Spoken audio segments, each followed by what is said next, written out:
Hi, everyone. This is Kiersten Hall with Fox Pointe Publishing on Saturday morning at 11 a.m. Well, almost 11 a.m. because then we'll be on time at 11 a.m. Okay. So yeah, Kiersten with Fox Pointe Publishing. Today we are talking with Jason Willis, who has brought us the Alchemist map, and Kim Hanzo, who is in the process of bringing us the World of Difference book series. This is the first of 6 books that she's got in this series. And then we also have Carmen Tribbett with the Monster Dog series. This is her 4th book in the series. Then we have, excuse me, my voice going, sorry. We have Chelsea Farr down there. She is the queen of everything at Fox Pointe. She does a lot of stuff. Zach Farr, he is one of our new sales reps. He handles the northeast quadrant of the country and the southwest quadrant. And then Kiersten Hall, who's currently losing her voice. Think nothing of it. I'm an author, publisher, publicist, and yeah, that's what I do. Anyway, all right, so we're gonna get going here, and I'm sorry I'm losing my voice. I'm gonna put all of everyone here on full screen because that just makes it a lot easier. Okay, the rules of the story, or the rules of the game here, is in the chat box. Write us a question, any one of us or all of us or whatever, and per question you earn a point to win a free book. And so the first one we're going to give away will be the Monster Dog book series. This is Life's Lessons Learned. The 4th one, it just came out November, December from Carmen. The second one we will do is the Alchemist map. And I promise we're going to listen to Jason tell us about his book. He was on with us on Tuesday and totally forgot to ask him about his book. Isn't that awful? And then the third one we're going to give away is Stand Together with Kim Hanzo, and she's going to tell us about her book as well. And Carmen will also tell us about her book. So again, the secret to winning a free book is you need to ask us a question in the chat box. That's the only way we know that you're here. And there is one other person on this screen. His name is Brad. I call him the Wizard of Oz. He's the guy that runs everything in the background, because if he wasn't here, we'd all be sitting here looking at the screen thinking, well, this is fun. Okay, so we don't have any questions yet, so we're gonna get going. Jason, I'm calling you first. Okay. Tell us about your book, and you've got like a couple minutes. Go. All right, I'll let you rest your voice for a second. Thank you. All right, so my new book with Fox Pointe is the Alchemist map, and it's kind of a combination of a few different genres, so it will appeal to a variety of readers. It's a historical story. It's set in the 1830s in Minnesota, Wisconsin, South Dakota, so it does have kind of that historical grounding. But I quickly kind of step out of that genre almost into the fantasy genre. Yeah. The tale itself is kind of a fantasy-based story, just set in a more modern context. And I also would kind of describe it as a thriller. I kind of describe it as Bilbo Baggins on an Indiana Jones adventure in the style of Dan Brown's Da Vinci Code. So that's kind of the way that I would kind of describe the book. So, for me, a child of the 80s, I always wanted to just go out on an Indiana Jones style adventure. And I was also a fan of The Hobbit. So in a weird sort of way, the real life story of Joseph Nicolette, the silhouette on the cover, it was so surreal and so weird that it was both, historical, but it was so absurdly fantasy that I was just captivated by the story once I kind of started going down that rabbit hole. Again, because we've got Nicollet County and the town of Nicollet, and there, in St. Peter itself, there's a statue of Nicollet, and everything's all like, above board, but then you start to peel away the layers and you're like, is this guy on the search for the Philosopher's Stone? And you start to realize how ridiculous, some of the little clues were that were left behind. So it was really fun for me to just, again, learn about the historical stuff, but also kind of get into the guy's mind to try to figure out what he was fascinated with. And I guess for myself, what I kind of find in the story is it's kind of a tale of a man having a midlife crisis who completely redefines himself. He leaves France behind, comes to the exotic frontier of Minnesota to really search for whatever magic is left out in the world to be found. And so that's the Alchemist map in a nutshell. Okay, very cool. You've been practicing your pitch, huh? No, you did a good job. All right. If you're just joining us, the rules of the game here today is if you would like to win one of 3 books, you need to ask us a question, because that's the only way we know that you exist on this call. So in the chat box, put in a question for all of us or some of us. Again, we have Carmen Tribbett on. She is the author of the Monster Dog book series, and she'll be telling us about this book. This is her 4th one. She's working on her 5th book right now. Alchemist Map, we just heard in a nutshell what it's all about.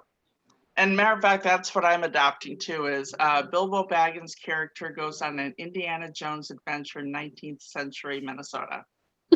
Now I know how to explain this. And then Kim Hanzo, Stand Together, the first in her World of Difference book. And this is terribly cute. So write us a question, and I'm watching for questions right now. Kim, do you want to tell us about your book? Sure. So this is Stand Together is the first in a series. So I thought, what better time to kind of talk about also where the series came from. So several years ago, I did a piece of artwork called Make a World of Difference. And you can see there's little animals all around the world kind of interacting. And it's probably hard to see, but around the outside, there are 6 different just kind of general ways that any of us can make a difference in the world. The first one being stand together. And so I've always kind of felt like there should be more to that print, like something should follow it. So ultimately, this year, I decided to turn each of those 6 traits into a book. So the first is Stand Together, where we follow 4 roly-poly penguins. And I should take a side note, since the catalyst is kind of the animals around the world. Each book covers a different continent, one of which will have 2 that's coming up to cover all 7. But the first one is Antarctica, and there's these 5 roly-poly penguins that find themselves in different situations individually. And then they discover that together, there we go. So these little penguins are fishing by themselves, and they really, kind of wish for more. They're being ambitious and looking for more. And then they find that that's a different spread, but yes, if they fish together, they can catch more. So there are different scenarios of ways that people can that can stand together. It kind of just breaks it down for kids, different ways that in their day-to-day lives they can help. There we go. They're fishing together. So with cooperation. So the whole idea with all of these books is that it doesn't take a grand gesture or a heroic act to make a difference in the world. They can be through simple acts of kindness. And so each one of the 6 books will break down different ways to do that through those 6 traits. So the first one is Stand Together. The second one is Walk Lightly. And then third up coming will be Give Freely. There is Live Gently, Care Deeply, and Love One Another. So that's the series coming up in 2021. Yeah, I think you're going to probably take the prize for the 2021. She's got 6 books in this series, and then she's working on another standalone. Mm-hmm. And then she came up with 5 titles on another book series that I put out to everyone saying, hey, who can put something together for this? And then this morning I got a message saying, oh my gosh, I just came up. Once you start on the book flow, it just never stops. Go big or go home, right? Pretty much, yeah, you're gonna be busy. All right, again, if you're just joining us, the best way to win one of these books that everyone's talking about, if you wanna win one of these books, you need to ask a question, because the only way we know that you exist in the world is when you write a question in the chat box. And all right, we have one question, would one help me promote sell my Okay, so it's not really a question. Rob, I hear you and I've got you. I'll write to you on this, but for the people that are on the screen today, we would have trouble answering your question, but I will write to you. So Rob has asked a question. We know that much, but it doesn't really pertain to people here today. So, okay. If you do happen to have a question, we have authors on here, editor, sales rep, publicist, publisher. So there you go. All right, the next person up, Carmen, do you want to tell us about the Monster Dog series? Yes, the Monster Dog series is about Tassie Tribbett, and Tassie narrates all these books. And I was both a nurse and a teacher, and so I bring something to the books. I attempt in each instance to write at least 2 or 3 stories that parents or teachers can use as discussion. And this book has my favorite story I've ever written in it, which is the snowman story. And I did this snowman story after visiting and reading to the children at the school. And so this is one reason that I like this book very much. And life isn't easy for Tassie, partly because she has this big attitude, which was the name of the first book. And sometimes she has problems she doesn't know how to solve. And this book is full of the problems that she doesn't know how to solve. And so she narrates these stories. And so I feel like I should have on the cover, not just my name and our wonderful artist who did this, but also Tassie Tribbett, who is the inspiration and who narrates them. And so that's really about all I can say about this book, is that it's about her problems and solutions that she sometimes finds. I would add that almost all the books in fact, are end as a bedtime story. And so the mother tucks the baby in. And so that's an important part, I think, of these books, which were written obviously for small children. Okay. All right.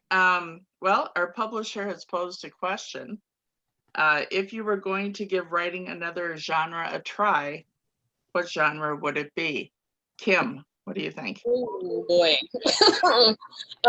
Well, that's a tough one because I really am an artist first. So writing children's books was a natural progression from my cute, I guess you could say, style of artwork. Gosh. So I don't know that I'm ready to answer that question. Let me get comfortable with this one first. Okay, well, we can move to Jason that I was picking on as the first one. I was just about to say Jason because you were up on my corner of my screen, but I thought if I call on Jason again, it's going to be Tuesday all over again. So, all right, Jason, what genre would you write? I think the one that's like rattling around in my head right now is just like a detective series. You know, the kind of the police investigation style. I've never done anything like that, and I just think that would be kind of fun. It's very commercial too, so that kind of appeals to me. Okay, that would be fun. Carmen, how about you? Well, I just did it. I just wrote a book for adults on Alzheimer's. My husband had Alzheimer's for 18 years.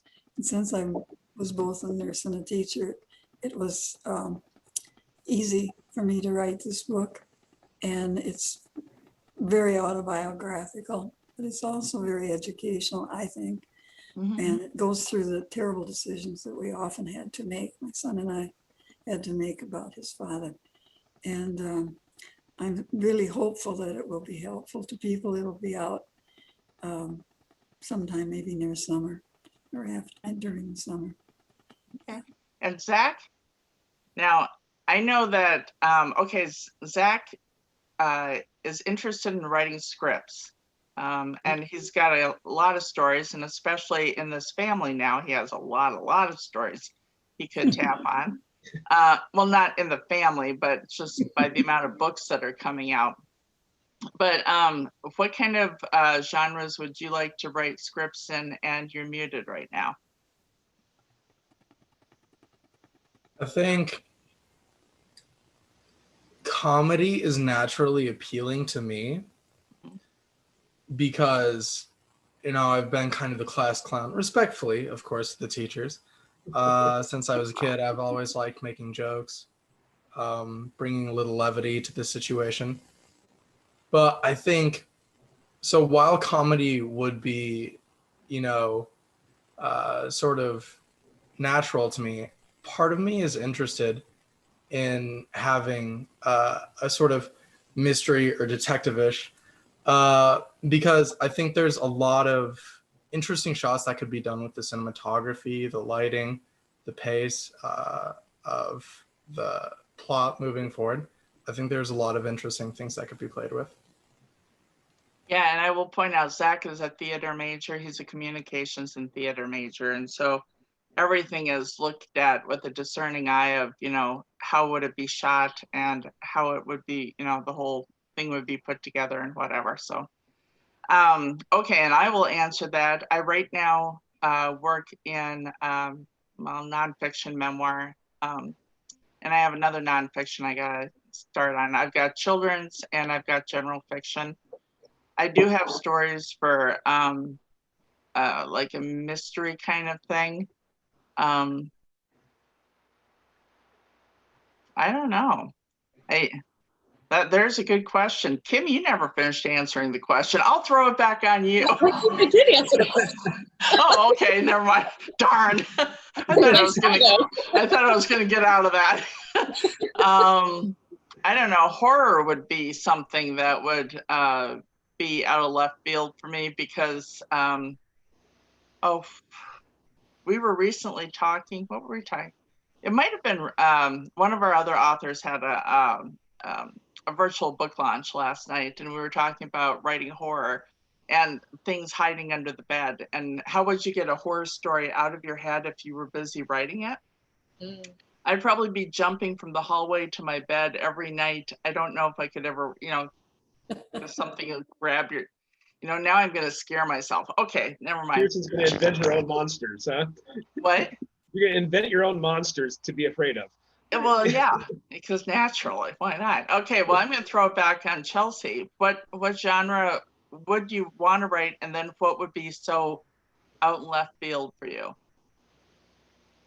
So I'm planning on writing a fantasy novel, and I think if I was to branch out from that, I actually kind of had an idea for like a steampunk kind of mystery the other day, that could potentially be like a sequel series to the fantasy series that I'm thinking of, but like set 1,000 years in the future. So I thought that was kind of interesting. But horror, that could be a fun challenge. Mm-hmm. You know, I've started getting more into horror movies lately, so maybe that's an option. Yeah, we do have another author, Ashlyn A.D. She is writing a horror. She's in the middle of editing right now with Chelsea, and every couple weeks she has Chelsea come over and they watch horror movies together because that's her thing, and Chelsea is probably hiding behind the pillow or the couch and jumping from her hallway to the bed. Mostly I'm just like yelling at the TV like, what are you doing? Why are you going in there? What? Turn the lights on, bring an axe. No. Or, you know, in like the Scream series, you knocked the killer out, take off his mask. Mm-hmm. Come on. Anyway, all right. If you do happen to be joining us, if you would like to win one of 3 books we're giving away today, you need to ask a question in the chat box so we know that you exist. Otherwise, we have no idea who's watching today. We have the 4th book in the Monster Dog series. This is Life's Lessons Learned. This is written by Carmen Tribbett, who happens to be on the screen there. We also have Kim Hanzo's first in the World of Difference series called Stand Together. And then we have, oops, here, oh, let's get that. Okay, then we have the Alchemist map that just came out last Monday. by Jason Willis. And so all sorts of fun things, but you have to write us a question so we know you exist. All right, let's see. Does anyone on here have a question for anyone? Otherwise, I'm going to start asking you what your desk looks like and what your favorite color is. So, Okay. Okay, go. Okay, I would just be curious how the other authors, or all of you, got into writing. All right, Carmen, do you want to go first? Well, this is my 5th career, and my husband died after 18 years with Alzheimer's. And I kept looking at his dog, who's kind of a character, as you might have guessed. And I started writing down the funny things she did, and then I just thought, that'd make a cute book. And then many months later, I was helped to find the artist, because I think Katie Hunterdose's art is just incredible. And I think it's more than half of the book for children. They love pictures. And so I was off and running, and it was fun. It was fun at my age, I'll soon be 98. And so it was kind of fun to meet all of you and have an interest in my life after my husband died. And of course, COVID has kind of changed the outreach part of it, but it's been fun. And Carmen, you're adding 11 years to your life there. I was gonna say. Yeah. 90? Yeah, you know, said you said 98. you said 98. I'm like, okay, she's, you know. 89 next month. Yeah, yeah. Actually, we're less than 30 days away from you turning 89. Yes, I've been practicing all year, so it seems like it should have be a little more. A natural thing. All right, Happy early Jason. birthday. Thank you. Jason, how about you? How did you get into writing? Oh, the year was 1975, and my parents moved me out to a farm in South Dakota, and there were about 100 trees and a whole lot of nothing. Mm-hmm. So as a youngster then, you know, I could go out and talk to the trees. That was kind of a one-sided deal. Walk around, you know, make another lap around the trees. Nowhere to go. There was no video games. You know, we had 3 channels on television. Only 2 of them came in well. So yeah, for me, I got into writing just because I needed to have something exciting to happen. So I would just go upstairs and, you know, just make South Dakota a more interesting place. So I would just, you know, I would just like suddenly enter like, you know, fantasy worlds and just find more interesting places to be than South Dakota in 1975. I could see that. It was much like Minnesota. And well, in 1975, I was still in Los Angeles. It was pretty exciting. But then, yeah, when we moved from LA to northern Minnesota, west central Minnesota, it was like, oh my gosh. Well, there were more than 100 trees, but a whole lot of nothing, and cows. Anyway, how I got into writing, I used to shoot professional wedding videography, have done 1,403 weddings in my life, and saw a lot of fun things. And I didn't want to forget them, you know. And I knew as soon as I got out of the business or, you know, got older or whatever, I would start forgetting them. And sure enough, that's what's happening. So I wrote a book, and it was really just a brain dump. I did an outline because I wanted to make sure I got everything. And then I just 28 solid days of typing. I think I probably, well, whatever 28 times 6 is, that's how much sleep I got in those 28 days. But the rest of the time I was just banging this thing out on. Is Zach trying to figure out the calculation?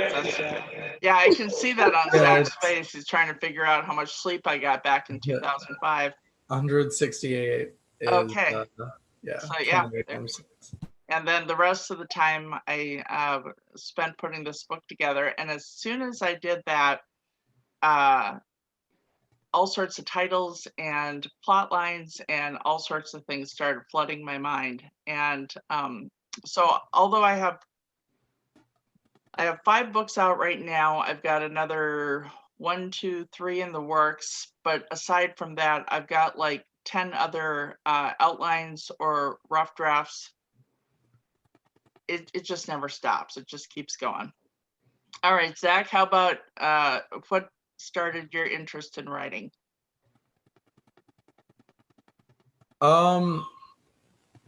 It was primarily my high school friend group. They had already been doing years of like filming and video editing by the time I had joined, and one of them talked me into taking a high school course with them where the entire semester we were able to just do video projects. And of course, so storyboarding was really like a new experience that got me into storytelling, because not only could I write a story, I could also utilize almost every other form of art that humankind has embraced, you know, with clothing style, with scenery, with the background. And so I think that's kind of how I got into writing, is realizing that not only can you tell the story, you can relay the art behind it. Okay. And Chelsea, how about you? What got you into, I know you've done writing for quite a long time and all that. What are your thoughts on how to answer this? It should go to Kim first, because I bet Kim's answer is gonna flow really well from Zach's answer, the art stuff. It is. You go first, and then I'll think about my answer. Okay. Yeah, I was sitting here thinking the same thing. Zach said storytelling, and really children's books, illustrating children's books was sort of my life goal, even when I went into college. You know, and then when you get out of college, you have to make money, and it was scary. You know, it's scary you don't want to fail at your dream, right? So, you know, I kind of took the career path with staff positions, but I've always worked in the field of publishing, whether it was the first company I worked for, put out books that were supplemental elementary education materials. Second company was a yearbook company, and I worked in the marketing department. So, you know, through campaign preparation, but also being aware of the ins and outs of creating a yearbook, all of that is storytelling in different forms. And then in 2016, I decided I wanted to do something a little different and branch out, and I started my own business, which is scary in and of itself. But, you know, it was really nice to get back to illustration, because I had been doing so much design work, which I also love. But, you know, it was nice to really be able to capitalize on my true talent. And I started this business, and I make prints and cards. I showed you that print earlier. And I, you know, was selling them online, but I would also do a lot of shows, and which was a large part was a large way that I would gain contacts and sales, which obviously with the coronavirus did not go well. So the coronavirus has been, you know, obviously an obstacle for many people, but it was also a blessing for me, because I had set getting into illustrating children's books as a goal for 2020, but I hadn't started it until the coronavirus came into play. And then I was like, well, I've got all this time on my hands because I'm not doing shows. So that's kind of where that started. And the minute I started illustrating, you know, the ideas for my own books also came into play. And like Kiersten said earlier, like the ideas are just flowing. So, you know, I've broken the ice, and here we go. Oh, and here we go. No kidding. Be sure you write down absolutely everything that ever enters your mind too, because even if you don't think you can run with it at that moment, it'll develop. Yeah. I do. A lot of times when I have done shows before, I have a running list of ideas, because talking to customers, the flow of inspiration, even from the people around me. Yeah. And mine's on a tablet, but yes, I do have this constant flow of do this, do that. And, you know. Exactly. All right, Chelsea, now it's your turn to answer. I just read a lot. I thought it'd be fun to, you know, try making a book. I don't know. It's not going to be ready for a long time though, so don't mind me. but Jason's already lined up to do some alpha reading and flip the table on you. Yeah. Yeah. For those that don't know, Chelsea is Jason's editor. So anyway, all right, we have Kayla, a question from Kayla. Kim, you have illustrated your own written works. What is your process? What comes first, the story or the pictures? Not sure if you talked about this yet. Thank you, Kayla.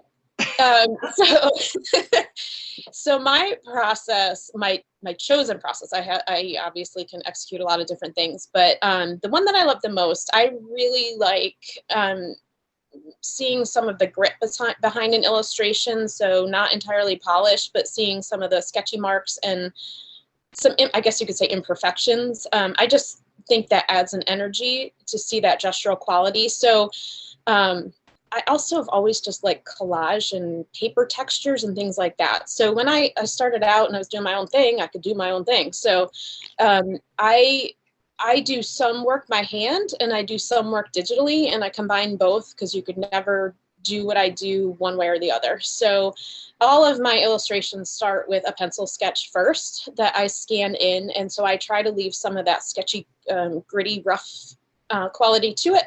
And then I will colorize that on the computer. And more often than not always, but I will add in some paper textures and things to add some patterns. I like combining patterns when I can. And I mean, that's the gist of it. And then they kind of just all blend together and I draw. But that's basically it. Okay. I'll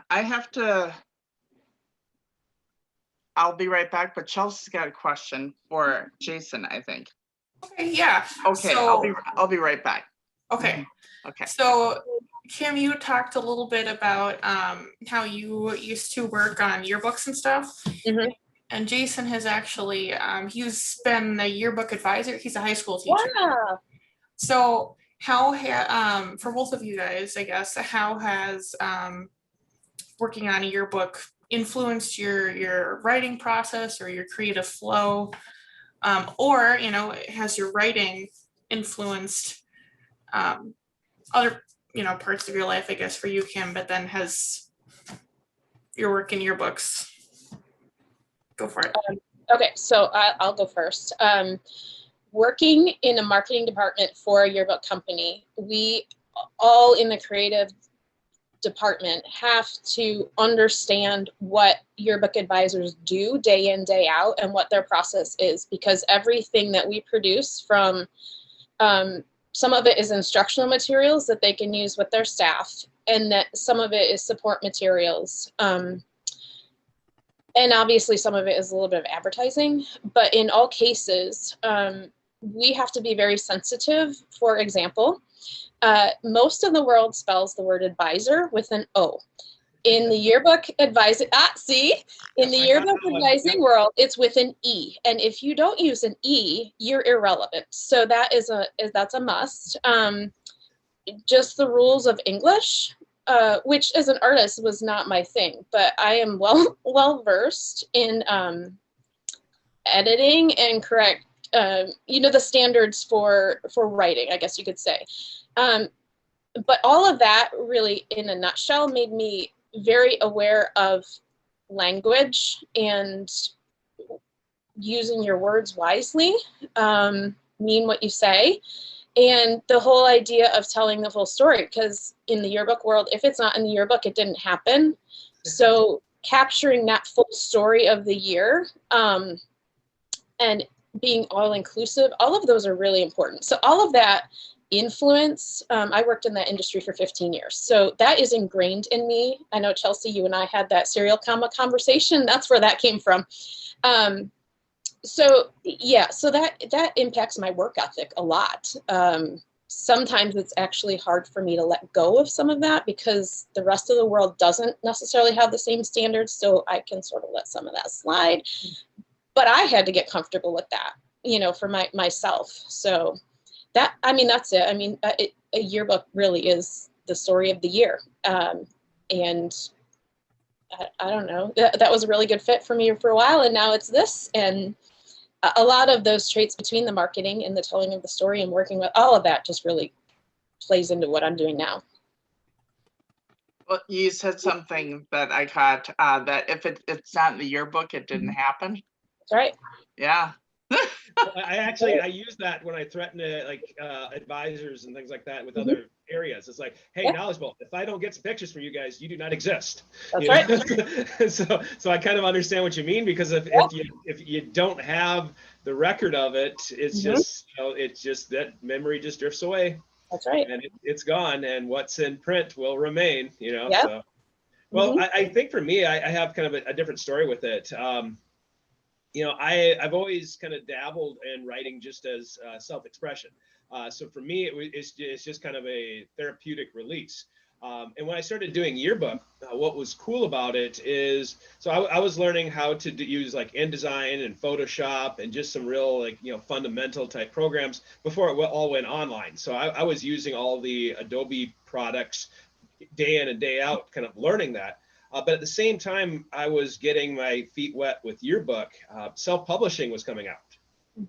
And so, I had tried, sending out queries to traditional publishers in New York, because that's kind of all there was at the time. And that was a hard way to get in. But when self-publishing came out and I had these skills to be able to whip up a cover in Photoshop and to set up my layout, I think that gave me the confidence just to kind of get started. And if I hadn't gotten started in self-publishing, I would still be an apprehensive, anxious mess, self-doubting all the time. So in a way, that's what really got me on the road to self-publishing and getting my own writing career underway. I actually use Adobe PageMaker to put my first book together. Yeah. And I really miss PageMaker. I mean, I'm old school. Oh, Kiersten. I'm sorry. I do. I will admit. I will also point out that I also still use a calendar with a spiral paper calendar. I do not do Google Calendar. I have a Rolodex. I know. Okay. It works. Anyway, I'm sorry, what did someone say? I said whatever works for you. Yeah, pretty much. All right, we'll do one last question, and if anyone has a question out there in the world, that's the only way we know you're watching. I've got 3 books to give away. One is Alchemist's Map. One is Stand Together. And the other one is Life's Lessons Learned from the Monster Dog series. Okay, I'll throw one question out, and if there's no more questions, we'll wrap it up here. Question, quirks. I know we covered this on Tuesday, but Kim wasn't on the call and Carmen wasn't on the call, neither was Zach. And so quirks, when you're writing, what are your quirks? Carmen, what quirky thing do you do when you write? Post-its. Sometimes have a mirror with 16 or 17 post-its on it. Haven't done that for a long time, but I did once. And so if I have an idea, I just write it down on the post-it and put it up there and think about it. Well, that's a good idea. And all right. I've even been known to get up in the middle of the night. The Alzheimer's book, I got up in the middle of the night and very often would find a post-it the next morning during the night, because it seemed to just obsess me day and night. Yeah, not the one for adults, but the one for children. Well, yeah, it's just the urge to write, and that's a good idea too. All right, Chelsea, what kind of quirks do you have when you're either editing or when you do dabble in the writing department? Well, my dog doesn't leave me alone, so I usually have like my dog between myself and the keyboard. I got like my arms like over the dog, around the dog. Or the dog is at the window, and so I have to use my back scratcher when he starts barking and be like, hey, stop that. It's mostly my dog and getting past my dog. Okay. That's about it. All right. And all right, Zach, do you have any quirks when you're writing your different scripts and stuff that you do? I suppose of the scripts I've written, I suppose there is a running theme. I'm a very convivial, talkative person. Ask any of my friends or family. I could go on for hours without end. It's almost a sort of curse. I mean, to the other people, I love it. I think it's amazing. But when I write, I will have scenes with dialogue between characters that'll go on for too long or might drag on. I go back and look at it and think, it all makes perfect sense, but I need to trim it down by a few pages. So I need to find a way to take my quirk of being talkative out of my characters a little more. Well, put it in front of Chelsea and she'll slice and dice and decimate it, and then that'll be the end. Well, there's the dog.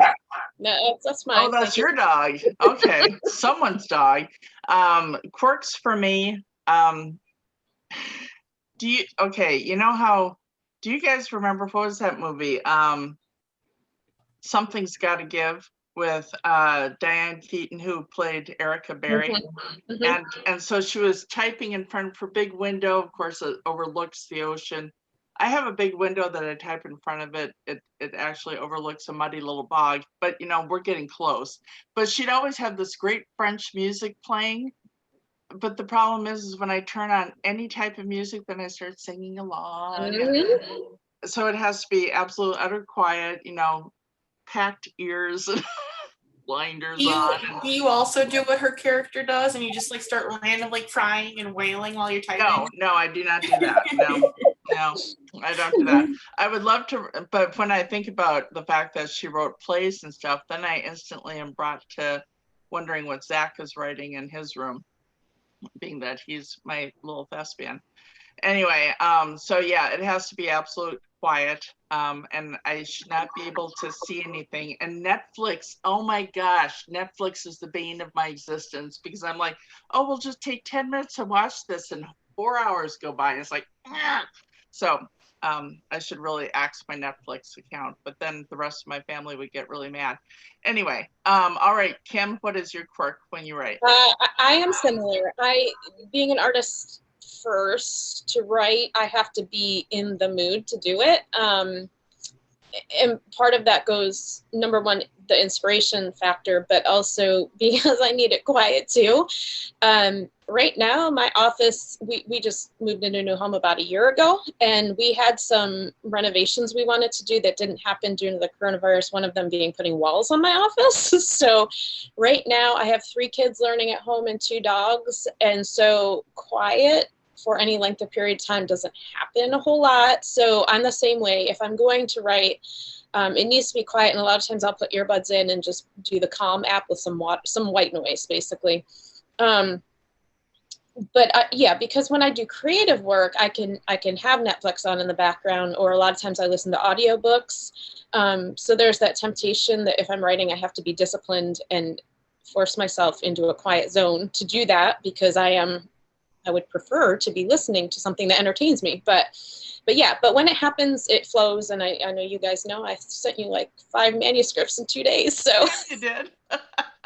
but that's good. So I'm good enough for a while. Yeah, you are. Yeah, that'll take you at least for about 3-4 months. I mean, you're pretty fast at what you can illustrate out. So Yeah.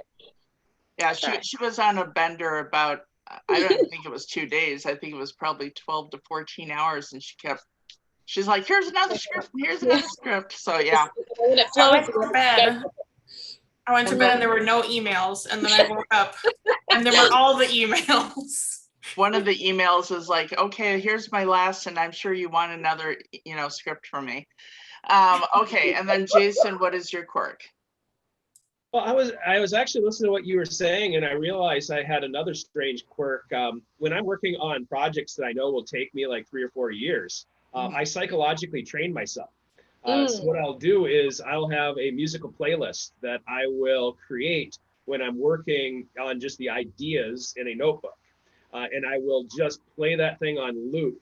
And so emotionally, I will kind of imprint what I'm supposed to remember about the drafting process. And then, 4 or 5 months will pass. And when I'm working on the first draft of it, I will pull up that playlist and it really helps me kind of channel what I was thinking. And so as I work on a project, over the course of like 3 or 4 years, I just keep coming back to that playlist, and the music and songs, unlike Kiersten, they don't distract me. They actually provide me with my emotional focus that I was looking for in the first place. So that's another weird quirk. Oh, that's a good idea. It's something I could certainly try it, but I have just, you're disciplined. I am not disciplined. I'm just chaos happening wherever. Anyway, all right. Well, actually, we do have a question for Carmen. How have your past careers affected your writing interests and process? Well, I think the fact that each of the books has at least a few stories in it that can be taught, that is, can be discussed as a teaching tool, is indicative of the way I write. And I think the fact that I was both a nurse and a teacher of elementary 6th graders. In Illinois, you could teach 6th graders elementary at that time, because we're talking so many years ago. And I had the children all day, for example. And I think those things have been the reason and the motivation and the ability to conjure up these ideas. Plus the monster dog is a character. Yes, she is. She is quite the character. Actually, we have another question from Carrie out in California. Okay, so she says, what SM platforms do you use and how often? And I don't know what SM means. Social media. Social media. Oh, okay, I do that. I didn't know either. I have a Rolodex. Okay. Sorry. We're learning all sorts of things. Okay, so Jason, what social media do you use and how often? I'm trying to get more contemporary as well, Kiersten. So I've been using Facebook for a while because of my age bracket, but I've been getting into Twitter, Instagram. So I've just been trying to expand just a bit. So that's what I use. Kim, how about you? I'm very similar. I'm most comfortable with Facebook, and I probably use it the most. I have an Instagram account that is sadly not as used as it should be. It's hard to be the writer and the illustrator and the promoter and, all those things at the same time. But that is one of my goals this year, is to become even more active, sharing what I'm doing, on those. But yeah, primarily for me, Facebook and Instagram. I do have a Twitter account. I haven't really used it a whole lot, but that might be a goal too. Okay. Zach, how about you? I was listening to the answers and then I forgot the question. What social media platforms do you use and how often? And would you put any of your writing or different creative stuff on it? I think I'll probably get more involved with social media the older I get and the more I delve into storytelling. As it is right now, I'm kind of an anomaly for people in my age group. I use social media, but never for connection or posting or updating. It's really just for memes, as unprofessional as that is. Chelsea got a laugh out of it. So yeah, I think once I get older, I'll probably go with Facebook just because that is the go-to for establishing presence. And I might just post tiny excerpts from scripts on there. Okay, that'd be cool. And not gonna do a writing TikTok or something? Yeah, you won't find me on TikTok, I'll promise you that. I haven't even figured that out yet. Carmen, how about you? Do you do any social media stuff? I'm on Facebook with my very best friends. But the whole computer thing is a learning experience for me. I'm a people person, not a machine person. Yeah. And, it's very frustrating very often, but I'm learning. For me personally, I got Facebook. I have figured out Facebook. I've been on since 2009, so that's impressive now. I got Facebook. I started up Twitter, and I go on these waves with Twitter. because you could get seriously lost on it for like an entire day. And but I've got Twitter, and I've got actually 2 accounts on Twitter. I have about 9 different pages and 2 groups on Facebook, and then I've got 2 LinkedIns, and I've got 1 account on Instagram. And then the one that confuses me, and I don't know if this is social media or not, Pinterest. Oh yeah. That utterly confuses me. I have not figured it out. And the other one I haven't figured out, I mean, I can get on it and post on it, but I still really haven't figured it out, is Goodreads, which sounds really bad as an author that I haven't figured that out yet. But I also didn't know what the letters SM meant. So there you go. I'm just pointing that out. All right. Well, it looks like that is probably it. Chelsea, do you want to add to your, oh, Kayla got another question in. Chelsea, what do you use for social media? I have accounts on a lot of things that I set up because it was like, you need to set up an account to view this content. I was like, oh, fine. So I did it, and then I never used it. So I have my Facebook, and I don't check it very often. So I have like 100 notifications. I'm like, yeah. And it's probably all from your mom, cartoons, and I tagged you. I was gonna say mom tagging you in another post. There's just memes from my family, and like inspirational, like, oh, here's a cute puppy that was rescued, like, it's wholesome stuff. Okay. Right. There is one question from Nancy that is hiding up there in the comments. There is from yeah. I didn't see. Okay, what is the question? How do you come up with your story and the locations for your story? All right, Jason, you're up. Oh, again, I kind of draw from historical, and then try to have fun with the fantasy side of it. So I start off with real people, and just kind of explore the nooks and crannies to see if there's some like cool things hiding there. And oftentimes you lift up the rock and look underneath, and there really is some fun things to look at. So that's kind of how I start. Okay. Carmen, how about you? Well, we've had five family dogs. And so a few of the stories in the book are not truly tossy, but they're based on things that our funny dogs did or our loving dogs did. And so that's where I get my inspiration, I guess, except for my very favorite story where I read to the children and came home and wrote a story. Okay. I didn't know that not all of the stories were truly tossy. Most of them are, but there's a story about how share your peanut butter in the morning on your toast, and how Otman, the big dog, drooled. And that was actually my dog, Missy, who was the predecessor. But it made such a good story about sharing. And it showed some snobbery that Miss Tossie has. So I guess it was both dogs. But we had 5 family dogs. Okay. Kim, how about you? Well, for the World of Difference series especially, I knew I wanted to use the continents to kind of represent the world for the whole series. And from there, I took the 6 titles, and in some cases I have a coordinating print. For example, Love One Another. I already have a print that says Love One Another, and it has 3 bears on it, polar bear, panda bear, and brown bear.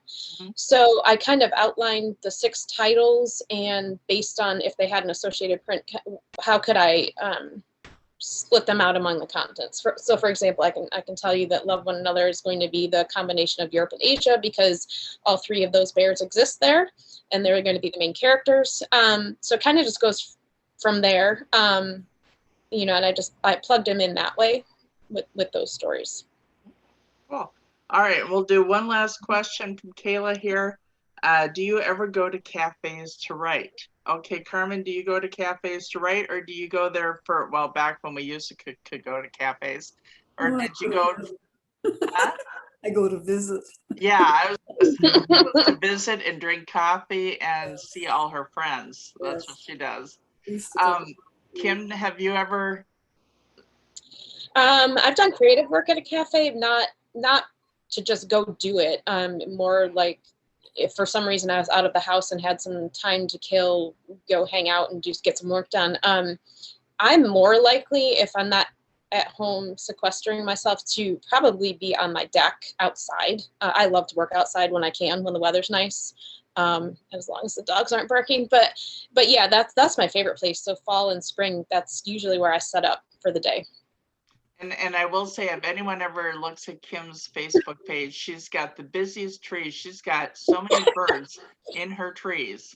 How far away is the deck from the tree? You do what, telescopic lenses to get? I do. I have a telephoto because I love to, and you'll see this in the talent of the month next week or next month. That's what it's all about. But I love to photograph animals. I don't. It's just a hobby. It's relaxing for me.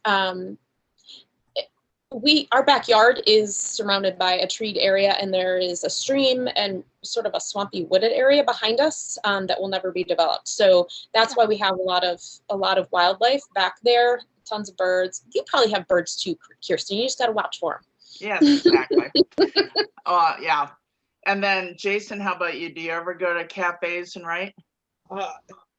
I have a social anxiety issue that as soon as I finish with my beverage or drink, I feel the obligation to have to get up for the next person. So sometimes I don't even wait for my friends and family to finish their meals before I want to bolt.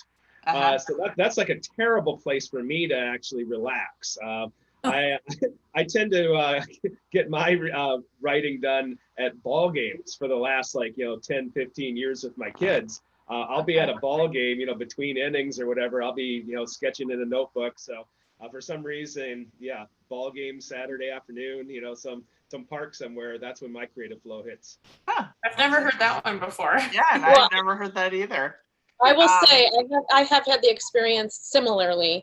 If I'm doing artwork, I tend to get people starting to watch me, which is really uncomfortable. I mean, it's flattering, but I'm like, it's hard to concentrate when you people peering over your computer screen. So I was going to mention that Kayla has recently started a Twitch streaming of her work, and I was going to suggest that to you too. But now no one's peering over your screen, but if you know that you're live and the whole world is watching, maybe that would not be good for you, or maybe it would. Yeah.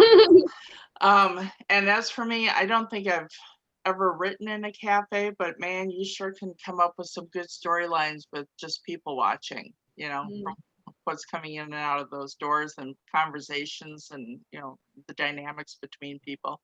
But anyway, all right, so we will wrap it up here. I thank everyone for joining us today.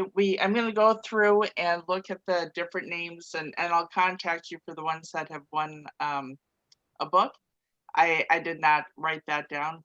One thing I forgot to do today. So the Alchemist map by Jason Willis, it is out. You can find it on Amazon, and you can find it on, if you go to foxpointepublishing.com, that's FOXPOINTE publishing.com. It's on there as well, both paperback and hardcover. And then just came in the mail yesterday, Stand Together, First to the World of Difference series, written by Kim Hanzo, again, Amazon and our website on the shop now. And then also the fourth of the Monster Dog series. We also have the first 3 books too. And this is by Carmen Tribbett, and you can find everything on there. Plus Facebook, it would be, well, the page you're watching on right now is Books by Facebook, oh my gosh. Books by Fox Pointe Publishing, our group page, and all of our other social media SM platforms. See, I learned something new today. Thank you, Carrie. There you go. Anyway, let's see, we'll be back Tuesday, I think Tuesday, March 9th with a number of other people. And we do this the second and fourth Tuesday evenings at 6 p.m. Central, and then the last Saturday at 11 a.m. Central. And all right, so I thank you very much for hanging out with us today. Have a fabulous day in your neighborhood. Thank you. Bye, everybody. Have a good one.